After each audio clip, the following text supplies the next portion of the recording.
And we're live. For the Ottawa Senators were trying to get everybody super excited this year because they had like the worst offseason ever. Like they're really trying to pump people up because the fan base was pissed because their owner won't pay for This is bare the minimum Blues. shit. I talked over you. No, the Ottawa Senators. Thank you. And they were trying to make it a little fun for one of their games. And so they like, you know how they'll release balls from the top of an arena and they all come showering down. It's like, oh wow, it's like a concert or something. Well, they put a bunch of big red rubber balls up there, and they're dropping from the top of like a hockey or basketball arena, and they got way too heavy. Are these like dodgeball rubber balls? Like they were way heavier than what's appropriate, and so they dropped all these. They fell way too quickly, and we're just like, instead of people like hitting them back and forth, there's like bang, bang, bang, bang, bang, bang. like there were multiple children injured. And it's like, that's gotta be the worst thing ever. It's like, all right, guys, I know our owner doesn't care, our players hate us. That was the same team that in an Uber ride, like a bunch of Ottawa Senators got on an Uber video, like just shit talking the team, and shit talking the owners and everything. Next week, we're giving away those mini baseball bats. Dropping them from the ceiling. That's like the Cincinnati Reds or whoever. No, the Cleveland Indians. They had in the 70s or 80s, they had 10-cent beer night. Yep. And you only had to be 18 to drink in Cleveland when this was a thing.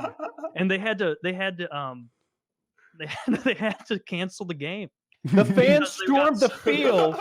The fans stormed the field and started fires in the outfield. Dude, whenever I hear these stories and it's not Philly fans, I feel like they need to step up their game a little. Like they should have them. Philly fans are they're the people who do this stuff. They're the ones who threw batteries at Santa Claus.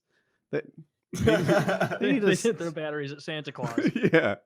You gotta wonder, why do they have so many batteries? There's at a game. That really drunk guy, if you remember, Kyle, getting interviewed after the Indians 10-cent beer night fiasco thing. He's like, John Sullivan has been a respected member of Cleveland for over 30 years since the incident. We spoke to him about what happened that fateful evening. He's like, I was just 18 and drunk, and people were getting rowdy, and I saw the second base, and I just had to have it. and so I jumped over there, and I run, and I grabbed the base, and then Tim Thompson knocked me over, one of the players for the Rangers, and he was winding up to hit me, and I went, oh, hell. And then other people started jumping out of the stands to come defend me, and that like snaps to the police chief of it. I've watched this so many times because it makes me laugh so hard. It snaps to the police chief from like the 70s. He's an old ass like 9-year-old now. He's like, so we got out our billy clubs, and back in those days you had to start swinging.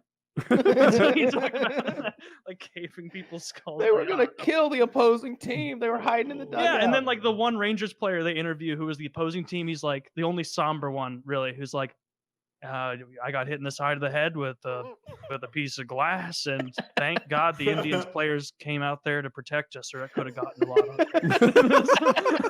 And then it was like, and the Indians lost the game by forfeit, but it didn't stop them from retrying 10-cent beer night 4 weeks later. We sold the most beer that ever sold. Oh, look up 10-cent beer night. You can get the Opie Anthony commentary on it too. It is so fucking funny. It's great. It's really, really good.